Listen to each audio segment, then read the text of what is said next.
ఎన్నడూ లేని విధంగా ఎర్రగొండపాలెంలో జాతీయ స్థాయి ఎడ్ల బల ప్రదర్శన పోటీలు నిర్వహిస్తున్నామని ఎర్రగొండపాలెం ఎమ్మెల్యే చంద్రశేఖర్ తెలిపారు. మార్కాపురం జిల్లా ఎర్రగొండపాలెంలో వైసీపీ ఆధ్వర్యంలో పుల్లల చెరువు రహదారిలో రాళ్లవాగు దగ్గర జాతీయ స్థాయిలో ఎడ్ల పందాలు నిర్వహిస్తున్నారు. ఈ పోటీలు 4 రోజులు నిర్వహిస్తున్నట్లు ఎమ్మెల్యే తెలిపారు. 4 విభాగాల్లో ఎడ్ల బల ప్రదర్శన జరుగుతాయని ఆయన వివరించారు. ఈ పోటీలు జరుగు 4 రోజులు రాష్ట్రం నుంచి మాజీ మంత్రులు, ఎమ్మెల్యేలు పాల్గొంటారని ఆయన తెలిపారు.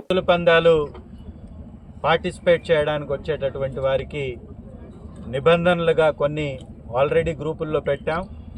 ఇక్కడికి వచ్చేటటువంటి వారు ఖచ్చితంగా వైఎస్ఆర్ కాంగ్రెస్ పార్టీ టీషర్టే వేసుకోవాలా లేదా అనే కొన్ని క్వశ్చన్స్ కొంతమంది రేస్ చేశారు. పాల్గొనేటటువంటి వారిలో ఎలాంటి నిబంధనలు లేదు.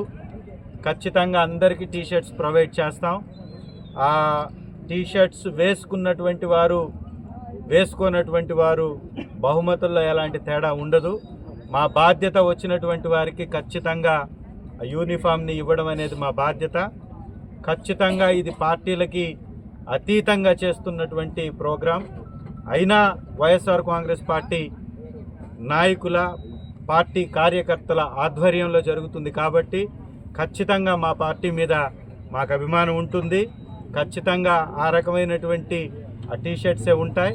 అది వారి ఇష్టానికి సంబంధించినటువంటి అంశం కాబట్టి అలాంటి విషయంలో మాత్రం ఎలాంటి ఒత్తిడికి మాత్రం ఖచ్చితంగా గురి చేయము.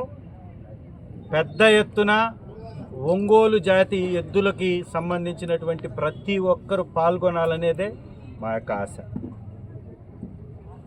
మొన్న రీసెంట్గా నేను నర్సరావుపేటలో నిర్వహించినటువంటి కార్యక్రమాన్ని నేను చూసా. పూర్తిగా ఒక పార్టీ రంగు వేసి చేశారు. టీషర్ట్స్ దగ్గర నుంచి ప్రతిదీ వేసి చేశారు. అయినప్పటికీ కూడా మేము ఈ కొంతమంది రిక్వెస్ట్ మేరకి, ఎవరైతే పాల్గొనేటటువంటి వారు ఉన్నారో ఆ రిక్వెస్ట్ మేరకి మాకు కొన్ని సమస్యలు వస్తాయేమో ఈ కూటమి ప్రభుత్వాన్ని మనం గమనిస్తున్నాం. ప్రతిదాన్ని కక్షా రాజకీయాలకు వేదికగా చేస్తుంది. సాంస్కృతిక కార్యక్రమాలలో కూడా ఈ కక్షా రాజకీయాలు అవసరమా?